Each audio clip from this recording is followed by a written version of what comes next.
خوشیوں اور مسرتوں بڑے ماحول میں ایک دم سے سوگوار چھا گئی تھی۔ جہاں کچھ دیر پہلے ہنسی اور کہہ کے گونجی تو وہاں ایک دم سے سناٹا چھا گیا تھا۔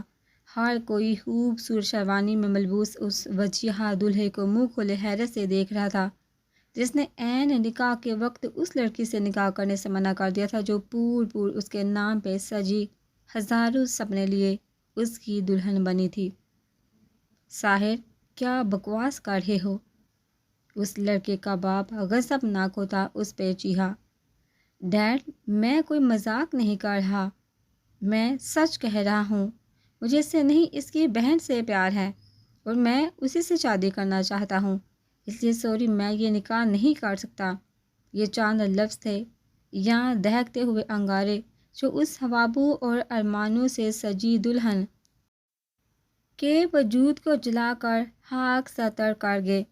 وہ بت بنے سامنے موجود اپنے ہونے والے دلہے کو یک ڈاک دیکھ رہی تھی، جو اس کی ذات کی نفی کرتا، اس کی سوتیلی بہن سے پیار کا اظہار کرتا، اپنے گلے میں موجود پھولوں کی مالا نوچ کر پھینکتا، آس پاس لٹکتی پھولوں کی لڑیاں نوچ کر پھینک رہا تھا۔ بس بہت ہو گیا ساحر، تماشا بند کرو اور چپ چاپ واپس آ کر بیٹھو، اور قاضی صاحب آپ بھی نکاح شروع کریں، میں بھی دیکھتا ہوں یہ کیسے نکاح نہیں کرتا۔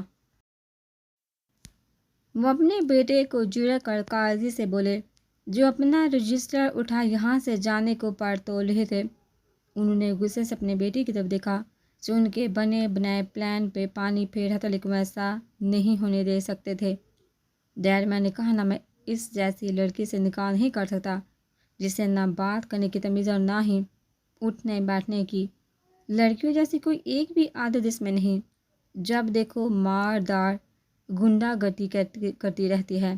اس جیسی لڑکی میری چوائس کبھی نہیں ہو سکتی۔ ڈیڈ، اگر آپ نکاح کرانا چاہتے ہیں تو رخسار سے کرا دیں، کیونکہ اس جیسی علم مینڈ لڑکی سے تو میں مر کے بھی نکاح نہ کروں۔ وہ اپنے پتھریلے لفظوں کے وار سے سامنے موجود کامنی سی لڑکی کو پے در پہ زخمی کیے جا رہا تھا، جو مٹھیاں بیچے زخمی نگاہوں سے اسے ہی دیکھ رہی تھی۔ آنکھوں میں دھند اتر آئی تھی، جس سے سامنے موجود شخص کا چہرہ دھندلا ہو گیا تھا۔ کیا یہ وہی ساحر تھا جس نے اس سے محبت میں جینے مرنے کی قسمیں کھائی تھی؟ کیا یہ وہی تھا جو اس سے نکاح کرنے کے لیے مرا جا رہا تھا؟ نہیں، یہ تو کوئی اور ہی ساحر تھا جو بڑی محفل میں اس کی ذات کی نفی کرتا لوگوں کے سامنے اسے دو کوڑی کا کر گیا تھا۔ اس نے بے دردی سے آنسو صاف کرتے اپنے دائیں جانب دیکھا، جہاں اس کی سوتیلی بہن آنکھوں میں تمساہ لیے ہونٹوں پہ دل جلاتی مسکراہٹ سجائے فتح مندی سے گردن اکڑائے اسے ہی دیکھ رہی تھی، جیسے جتلا رہی ہو، دیکھو میں یہاں بھی جیت گئی۔ بس بہت ہو گیا اب، اور اپنی ذات کا تماشا نہیں بننے دے گی۔ وہ ایک عزم سے اٹھ کر کھڑی ہوئی۔ مسٹر ساحر مرزا، تم کیا مجھ سے نکاح نہیں کرو گے، بلکہ میں تو خود اس بڑی محفل میں تم جیسے مکار اور دوغلے انسان سے نکاح کرنے سے انکار کرتی ہوں۔ یہ میری زندگی کی سب سے بڑی اور بھیانک غلطی ہے کہ میں نے تمہیں اپنے ہمسفر کے طور پر چنا، ورنہ تم تو پیام ہاشمی کے لائق ہی نہ تھے۔ لیکن کہتے ہیں کہ دیر آئے درست آئے، دیر سے صحیح لیکن مجھے عقل آ ہی گئی۔ اس کے سامنے کھڑی آنکھوں میں سلگ دی نفرت کی چنگاریاں لیے ایک ایک لفظ باتیں ہوئے بولی تو وہ جو ہمیشہ اس کی محبت اور نرم لہجے کا عادی تھا، اس کا یہ روپ دیکھ اپنی جگہ پر پتھر کا ہو گیا۔ مانا کہ اس نے اس کے ساتھ محبت کا ڈونگر اچایا تھا، لیکن آج جب اس کی آنکھوں میں اپنے لیے نفرت دیکھی تو دل میں ایک انجانا سا درد اٹھا تھا، جسے وہ کوئی نام نہ دے سکا۔ ہائے، بیچاری کے ساتھ بہت غلط ہوا۔ عین نکاح کے وقت لڑکے نے انکار کر دیا، اب کیا ہوگا، کون کرے گا اس سے شادی؟ ارے بہن، کیا پتہ جیسا دکھ رہا ہے ویسا نہ ہو، کیا پتہ بس لڑکی میں ہی کوئی کھوٹ ہو، تبھی تو لڑکے نے شادی کرنے سے منع کر دیا۔ ہاں ٹھیک کہہ رہی ہیں آپ، یہ لڑکی کچھ زیادہ ہی آزاد خیال کی ہے، سارا دن باہر موج مستیاں کرتی رہتی، کسی کی روک ٹوک تھی نہیں اور نہ ہی کسی کو ہاتھوں میں لاتی تھی۔ عورتیں دھیمی آواز میں ایک دوسرے سے سرگوشیاں کر رہی تھی، خیر جتنے منہ اتنی ہی باتیں ہو رہی تھی۔ لڑکے نے نکاح سے انکار کر دیا، اس میں بھی لڑکی کو ہی قصوروار ٹھہرایا جا رہا تھا۔ ارے دلاری، تم نے کمرہ ٹھیک سے صاف کر دیا نا، اور ہر چیز کو اس کی ٹھیک جگہ پہ رکھا تھا نا، کوئی چیز ادھر ادھر تو نہیں کی؟ تمہیں پتہ ہے نا کہ خان کو اپنے کمرے کی ہر چیز اپنی جگہ پر چاہیے ہوتی ہے۔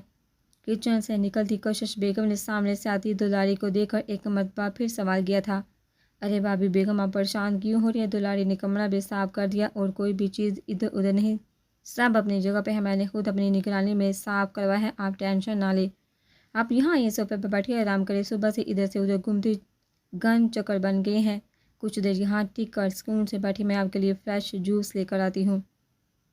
روزینہ بیگم اپنی بکھلائی ہوئی جیٹھانی کو پکڑ کر صوفے پر بیٹھاتی ہوئی بولی، جو صبح سے گن چکر بنی ہوئی تھی، ارے روزینہ میں آرام سے کیسے بیٹھ جاؤں، اتنے عرصے بعد میرا بیٹا گھر آ رہا ہے، کتنی ساری تیاریاں کرنی ہیں، مینیو ڈیسائیڈ کرنا ہے، اور اوہو بڑی مام آپ کی تیاریاں دیکھ کر ایسا لگ رہا ہے بڑے بھیا 1 مہینے بعد نہیں بلکہ سالوں بعد لوٹ کر آ رہے ہیں۔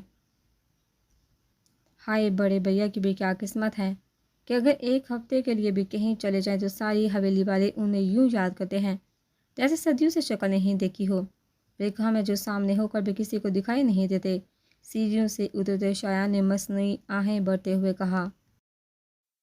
اس کی ابر ایکٹنگ پہ جوس لے کر آتی روزینہ بیگم نے اسے سخت گوڑی سے نوازا، اب جب شکل ہی کدو جیسے لے کر پیدا ہوئے ہو تو کوئی کیا کر سکتا ہے، کہاں سے کسی کو دکھائی دیں گے۔ صوفے پر بیٹھ کر مومز کھاتی زویا نے شایان کا مذاق اڑاتے ہوئے کہا تو شایان غصے سے لال پیلا ہو گیا، چپ کر، ایلیفینٹ جب دیکھو ٹھونستی رہتی ہے، پہلے جا کر خود کو آئینے میں دیکھ لے پھر میرا مذاق اڑانا، غبارے کی طرح پھولتی جا رہی ہے، کھا کھا کر کسی دن پھٹ جانا۔ وہ بھی شایان تھا جسے زویا سے خدا واسطے کا بیر تھا، ان دونوں میں ہر وقت ٹھنی رہتی تھی، ایک سیر تھا تو دوسرا سوا سیر۔ چھوٹی مام دیکھیے نانا شایان کو کیسے میرے کھانے پینے پہ نظر رکھ رہا ہے، اب کیا میں اپنے باپ بھائیوں کے گھر میں اپنی مرضی سے کچھ کھا بھی نہیں سکتی؟ زویا شایان کی بات سن کر غصے سے سر چڑھا لیے، فوراً آنکھوں میں مصنوعی آنسو لاتے ہوئے زرینہ بیگم سے بولی، شایان بری بات ہے، بہنوں کے کھانے پینے پہ نظر نہیں رکھتے، تم نے رلا دیا نا بچی کو، اب فوراً زویا کو سوری بولو۔ روزینہ بیگم کڑے تیور سے شایان کو گردے سادہ لہجے میں بولی تو اس نے غصے سے اس جامع کمین کو گڑا جو چہرے پہ دنیا جہاں کی معصومیت سجائے بڑی مام کے دوپٹے سے اپنے مصنوعی آنسو صاف کر رہی تھی۔ مام میں سوری نہیں بولوں گا کیونکہ جھگڑے کی شروعات اسی نے کی تھی، شایان۔ اٹس اوکے چھوٹی مام، سوری کی ضرورت نہیں، میں نے معاف کر دیا ہے، وہ چہرے پہ حد درجے کی معصومیت سجائے ہوئے بولی تو شایان نے غصے سے اس میسنی کو دیکھا جو اس کو دیکھ کر آنکھ مین کرتی وہاں سے غائب ہو گئی تھی۔ یہ ہے سنگ مرمر حویلی جو سفید سنگ مرمر سے جدید تراش شرح سے بنی ہے، جو دیکھنے والوں کا پہلی ہی نظر میں دل مو لیتی ہے۔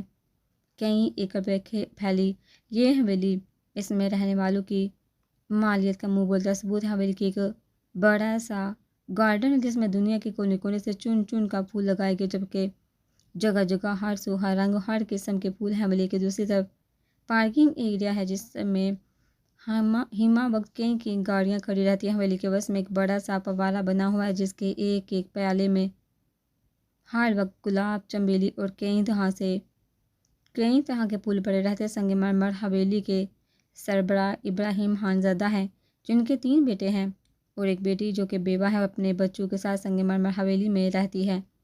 ابراہیم خان زادہ جن کا 2 سال پہلے انتقال ہو گیا ہے، ان کے بڑے بیٹے کبیر خان زادہ ہیں جن کی شادی کشش بیگم سے ہوئی ہے اور ان کا صرف ایک ہی بیٹا ہے، مریم کبیر خان زادہ۔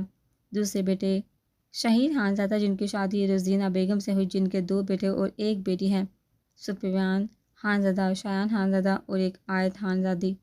ابراہیم خان زادہ کے تیسرے اور لاڈلے بیٹے آتش خان زادہ جن کی شادی روشنی بیگم سے ہوئی، ان کی 2 بیٹیاں ہیں، زویا اور عنایت۔ ابراہیم خان زادہ کا بڑا اور لاڈلا پوتا مریم کبیر خان زادہ 1 مہینے کے لیے آؤٹ آف کنٹری تھا، جس کی آج واپسی تھی۔ اس کے آنے کی خوشی میں سنگ مرمر حویلی کو نئے سرے سے سجایا گیا تھا اور صبح سے زور و شور سے تیاریاں کی جا رہی تھی۔ لگتا تھا مریم خان زادہ 1 مہینے بعد نہیں بلکہ 1 سال بعد آ رہا ہے۔ بلیک چمچماتی گاڑی نیلے شیشوں والی بڑی سی عمارت کے پارکنگ میں آ کر رکی تھی۔ گارڈ نے بھاگ کر اس کی گاڑی کا ڈور کھولا، وہ بلیک کوٹ کے بٹن بند کرتا ہوا باہر نکلا۔ آس پاس سے گزرتے لوگوں نے اس دیوتاؤں جیسے حسن کے مالک انسان کو رشک سے دیکھا تھا، جو بے نیازی سے چلتا ہوا کان میں بلوٹوتھ لگائے کسی سے بات کرتا ہوا چلتا آ رہا تھا۔ پیچھے شیر دل بھی تیز قدموں سے آ رہا تھا۔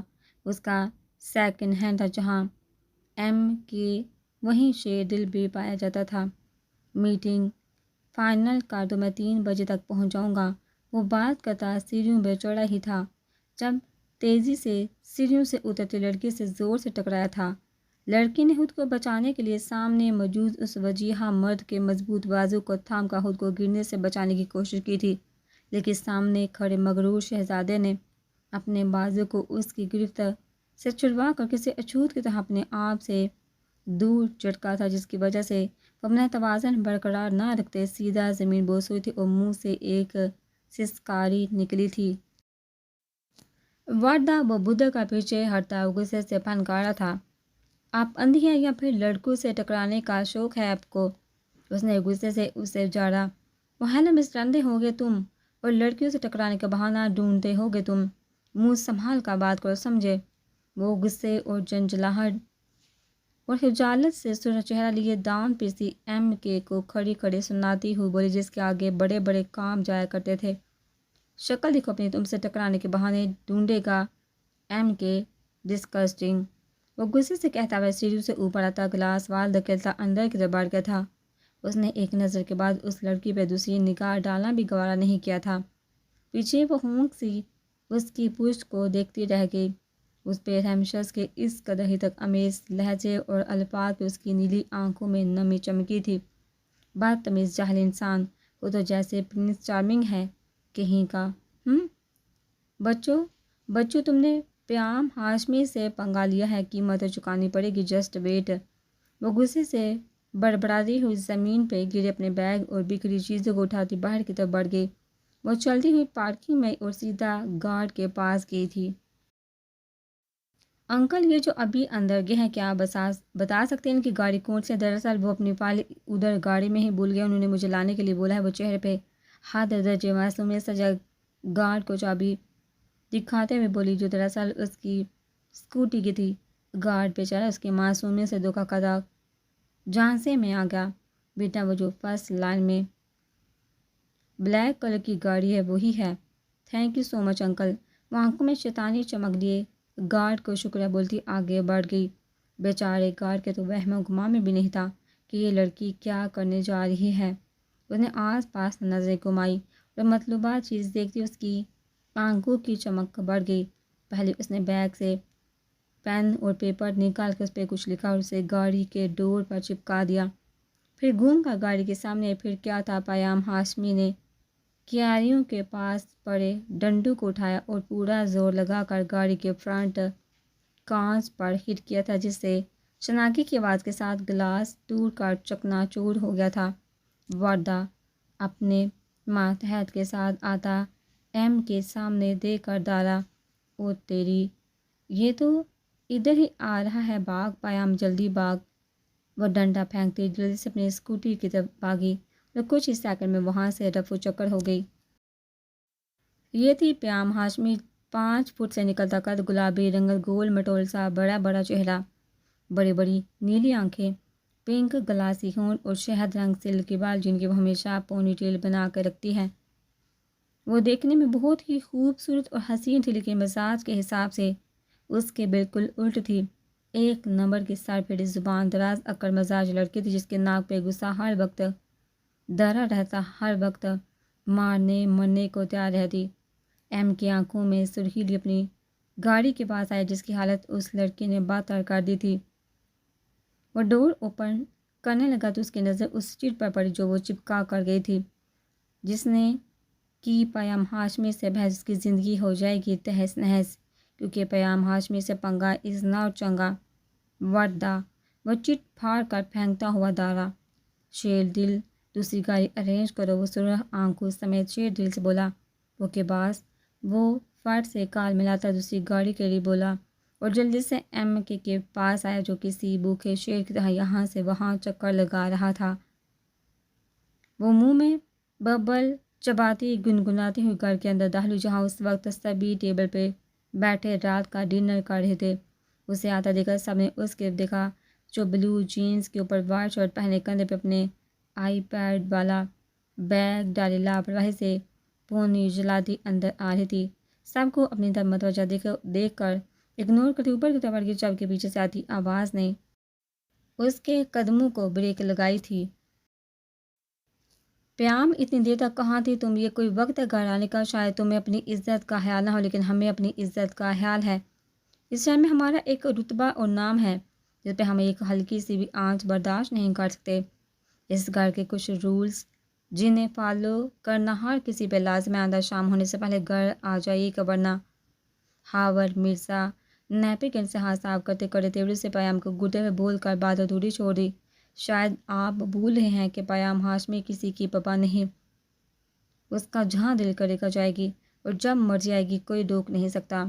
پیام ان کی محفی دھمکی کو اچھے سے سمجھتی بےحوف لہجے میں بولی، پیام یہ کوئی طریقہ ہے بات کرنے کا؟ فوراً اپنے بابا سے معافی مانگو۔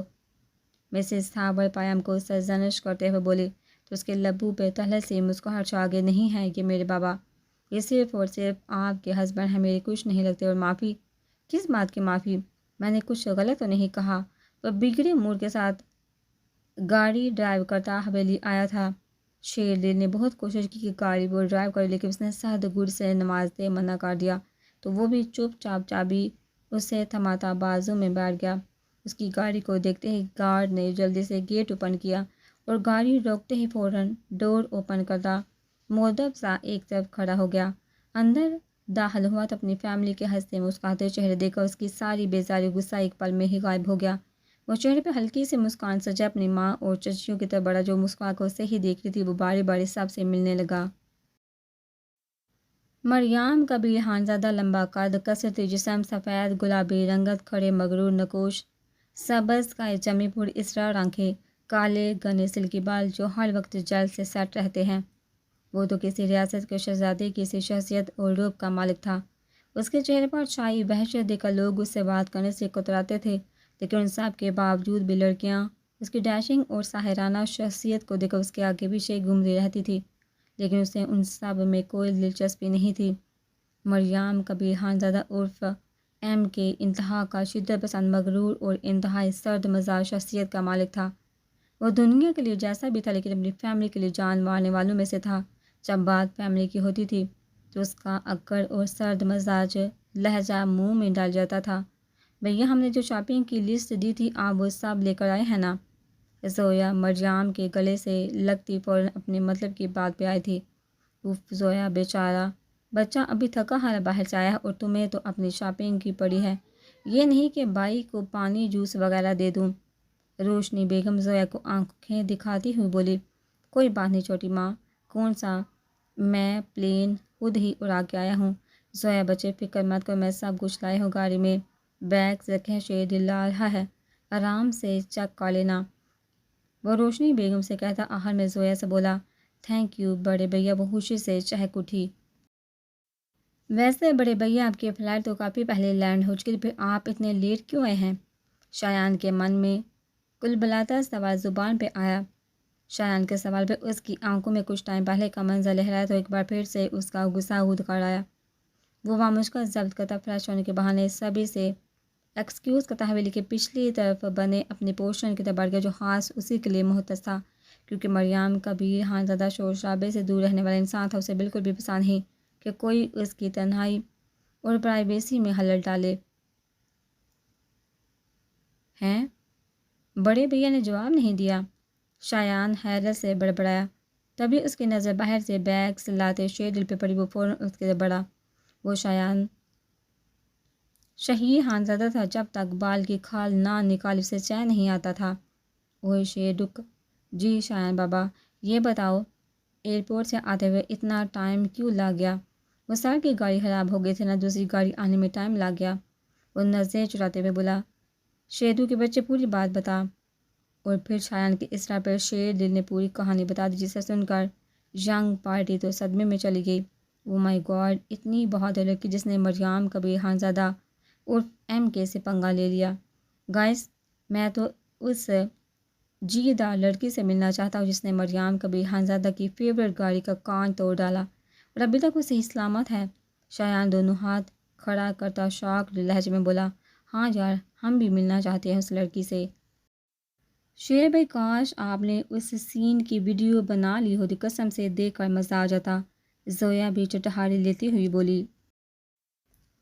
ابھی وہ سب باتیں ہی کر رہے تھے جب Maryam Kabir Khanzada black T shirt trouser پہنے آتا دکھائی دیا۔ اسے دیکھ کر سب کی بولتی بند ہوئی، لیکن سب کے ہونٹوں پر شرارتی سی مسکان سجی ہوئی تھی۔ ان سب کی دبی دبی ہنسی دیکھ کر وہ فوراً سمجھ گیا کہ شیر دل سے پوچھ تاچھ ہو چکی ہے۔ وہ ٹیبل پہ آ کر بیٹھا تو ٹیبل پہ سجے کھانوں کو دیکھ کر اس کے ہونٹوں پہ تبسم نے بہار دکھائی۔ آج سب کچھ مریم کی پسند کا بنا تھا۔ وہ جب بھی کہیں باہر جاتا تھا تو اس کی مائیں اسے یوں ہی اسپیشل فیل کرواتی تھی۔ اگر مریم کبیر خانزادہ خود کو دنیا کا سب سے خوش قسمت انسان مانتا تھا تو کچھ غلط نہ تھا، کیونکہ اس کے پاس اتنا زیادہ پیار کرنے والی فیملی جو ہے۔ وہ صبح کے وقت بالکونی میں بیٹھی کافی پیتی کچھ ہی دوری میں موجود گارڈن میں کھیلتے بچوں کو دیکھ رہی تھی جو ہر فکر غم سے آزاد کھیل کود میں مگن تھے، اور کچھ ہی دوری پہ بیٹھی ان کی مائیں انہیں ہنستا کھیلتا دیکھ کر مسکرا رہی تھی۔ انہیں دیکھ اس کے بھی دل میں حسرت جگی تھی کہ ایسا ہی ہنستا کھیلتا بچپن تو وہ بھی ڈیزرو کرتی تھی، لیکن اسے ملا کیا تھا سوائے محرومیوں کے۔ وہ 5 سال کی تھی جب اس کے بابا مرتضیٰ ہاشمی کا انتقال ہو گیا اور وہ اپنی ماں کے ساتھ اپنے ننیال آ گئی، جہاں اس کے ماموں ممانی کو اس کا وجود گوارا نہیں تھا۔ کچھ ہی عرصے کے اندر انہوں نے ایک اچھا رشتہ دے کر اپنی بہن کی شادی کر دی، جو پہلے سے شادی شدہ اور 2 بچوں کا باپ تھا۔ بیوی مر چکی تھی۔ شادی کر کے نمرا پیام کی ماں اپنے نئے سسرال چلی گئی، جبکہ پیام ہاشمی اپنے ماموں ممانی اور حلووں کے رحم و کرم پر رہ گئی۔ کچھ دن کسی ماموں کے گھر رہتی تو کچھ دن کسی خالہ کے گھر۔ محض 5 سال کی عمر میں اسے لوگوں کی چبھتی نگاہوں اور برے رویوں کی سمجھ آنے لگی تھی۔ اپنے باپ کی زندگی میں شہزادیوں کی طرح پلنے والی بچی لوگوں کے لیے ایک بوجھ بن کر رہ گئی تھی، جسے اس کی ماں دوسروں کے رحم و کرم پر چھوڑ کر اپنی نئی زندگی بسانے چلی گئی تھی، اور پھر ایک ہی سال میں اس کے ماموں اور خالہ بھی اس کی ذمہ داری سے پیچھے ہٹے اسے اس کی ماں کے پاس چھوڑ کے۔ نمرا سوتیلے بچوں کی ماں بننے کے چکر میں وہ اپنی سگی بیٹی سے دور ہوتی چلی گئی۔ جب کبھی پیام بیمار ہوتی یا اسے اپنی ماں کی ضرورت ہوتی تو وہ اس کے پاس ہوتی نہیں تھی۔ وہ تو اپنی نئی زندگی میں اتنی مگن ہو گئی تھی کہ پیام کو تو بھول ہی گئی۔ بچپن سے لے کر جوانی کی محرومیوں اور تنہائیوں نے پیام ہاشمی کی شخصیت پہ بہت گہرا اثر ڈالا، جس نے ایک موم جیسا دل رکھنے والی لڑکی کو پتھر کا کر ڈالا تھا۔ وہ سامنے آتے منظر میں اس قدر کھوئی تھی کہ آنے والے شخص کو دیکھ ہی نہ پائی، اس لیے اچانک آواز سن کر ایک دم سے ڈر گئی۔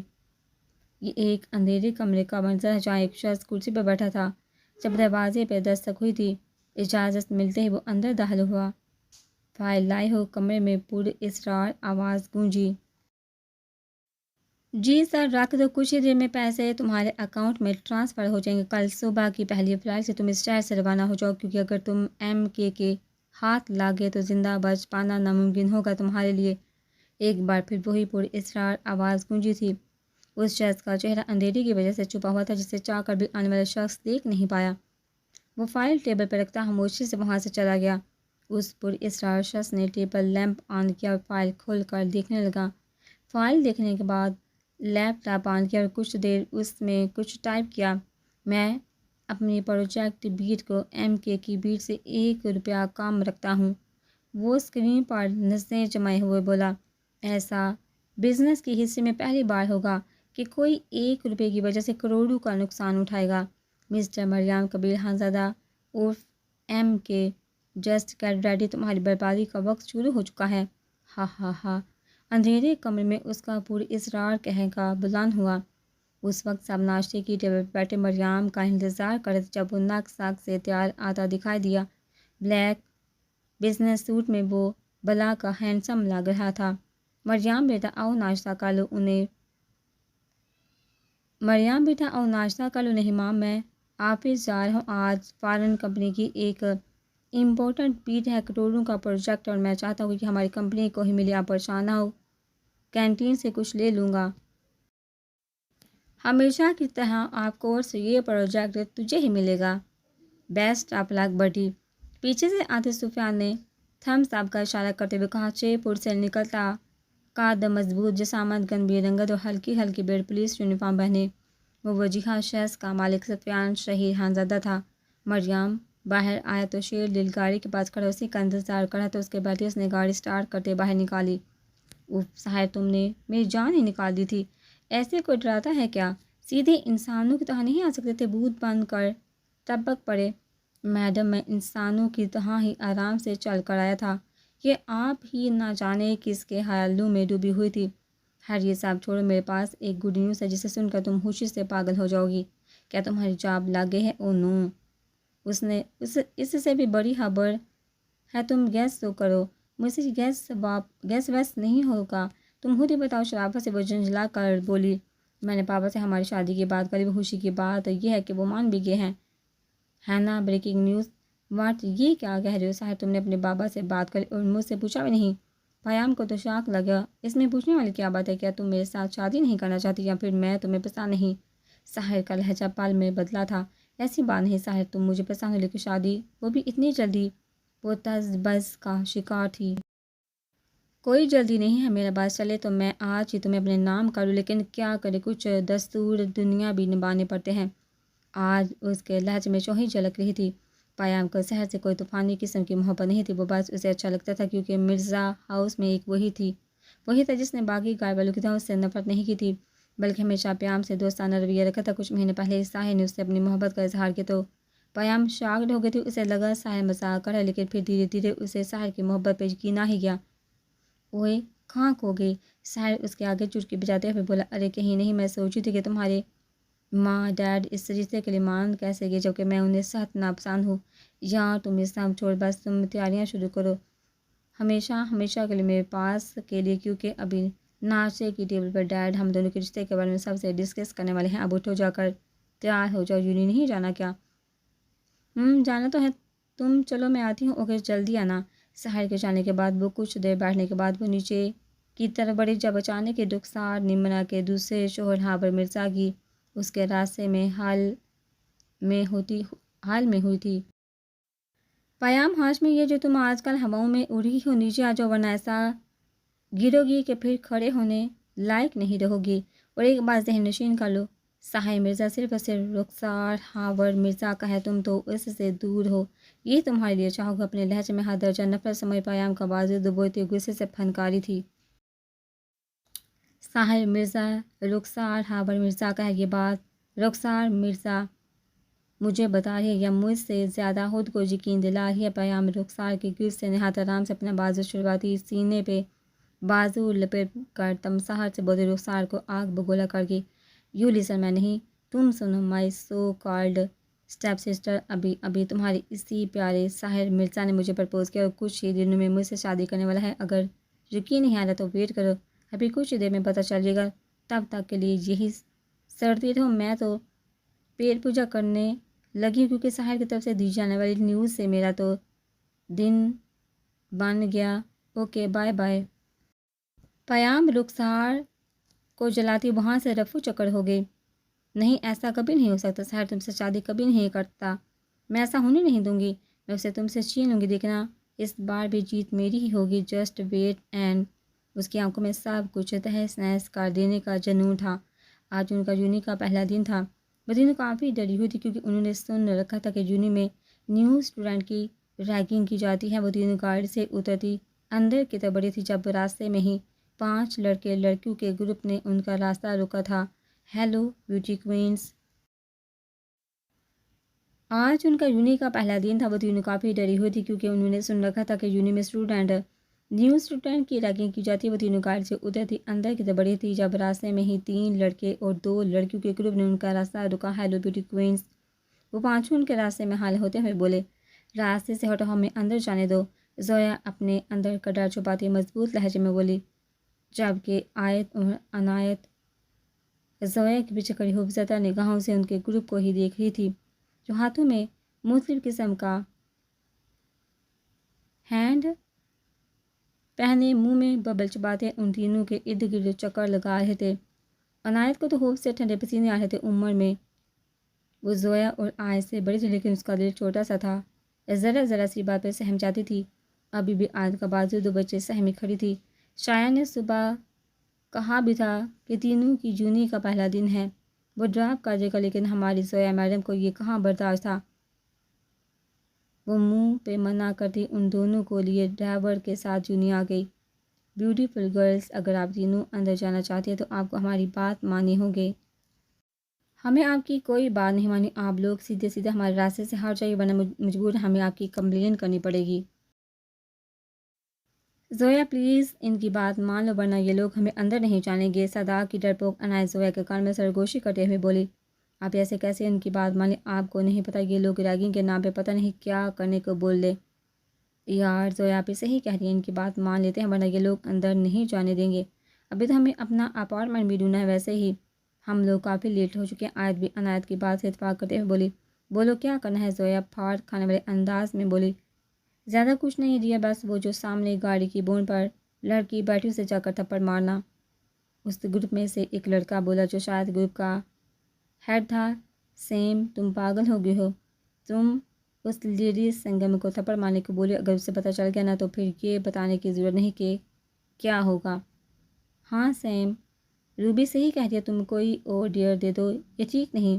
گائز جسٹ چل، کچھ نہیں ہوگا اور وہ ہمارے کچھ نہیں بگاڑ پائے گی۔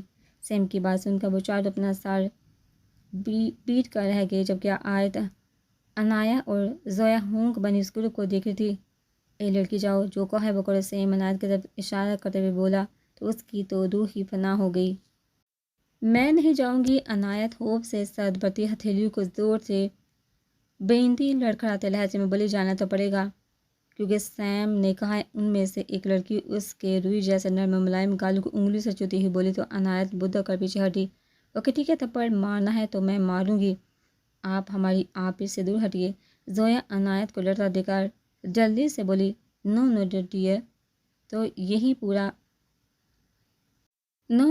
یہی پورا کرے گی، میں 5 تک کاؤنٹ کروں گا، اگر نہیں تو۔ سیم دھمکی دیتے ہوئے بولا تو ناچار عنایت ڈرتے ڈرتے آگے بڑھی، جبکہ ٹانگیں ہوش سے لڑکھڑا رہی تھی۔ وہ زویا اور آیت غصے سے اس گنڈے نما گروپ کو دیکھ رہی تھی جو عنایت کو بیچنے کے بعد کہہ کے لگا رہے تھے۔ بیچاری عنایت ڈرتے کامتی اس لڑکی کے پاس ہے جو آنکھوں پہ گلاسز چڑھائے، ٹانگ پہ ٹانگ رکھے لیٹنے کے ہی انداز میں گاڑی کے بون پہ بیٹھی ہوئی تھی اور سامنے کچھ لڑکے اٹھک بیٹھک کر رہے تھے۔ سنیے، عنایت نے کپکپاتی آواز میں لڑکی کو مخاطب کیا، جبکہ ہوش سے ٹھنڈے پسینے آ رہے تھے۔ آج تک اس نے ایک چونٹی تک نہیں ماری تھی، پھر کیسے کسی کو تھپڑ مار دی تھی وہ بنا غلطی کے، لیکن اسے یہ کرنا اپنی بہنوں کے لیے۔ سنائیے، پیام ایک جھٹکے سے گاڑی سے چھلانگ لگا کر اترتی عنایت کے سامنے آتی ہوئی بولی۔ ایک دم سامنے آ جانے سے عنایت ہوش سے اچھل پڑی اور پھر اچانک ہی عنایت کا ہاتھ اٹھا تھا جو پیام ہاشمی کے گالوں پہ نشان چھوڑ گیا۔ ہر طرف خاموشی چھا گئی تھی۔ اسٹوڈنٹ منہ پہ ہاتھ کے شوق سے اس نازک اندام لڑکی کو دیکھ رہی جس نے پیام ہاشمی عرف یونی کی لیڈی باس کو، جسے آج تک یونی میں کسی نے گھور کر دیکھا تک نہیں، اسے تھپڑ مار دیا۔ یقیناً اس لڑکی کا انجام بہت برا ہونے والا تھا۔ شاک تو زویا آیت بھی ہو گئی تھی۔ عنایت آتش ہانزدہ کی اس بہادر پہ، لیکن وہ ڈر بھی رہی تھی کہ نہ جانے عنایت کی یہ کتنی باری پڑنے والی تھی۔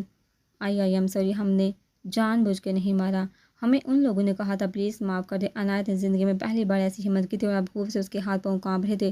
وہ خوف سے کانپتی لڑکھڑاتے لہجے میں معافی مانگتی خوف سے رو پڑی، جبکہ پیام حیرت سے اس لڑکی کو دیکھ رہی تھی جس نے پیام ہاشمی کو تھپڑ مارنے کی غلطی کی تھی، لیکن اسے اس پہ غصہ نہیں بلکہ ہنسی آ رہی تھی۔ وہ لڑکی ڈر تو ایسے ہی رہی تھی جیسے کسی کا قتل کر دیا ہو، لگ رہا تھا ابھی ہوش سے بے ہوش ہو جائے گی۔ پیام کو سمجھ میں دیر نہیں لگی کہ کسی نے ان کی ریگنگ کی۔ آج صبح سے یہی تو ہو رہا تھا۔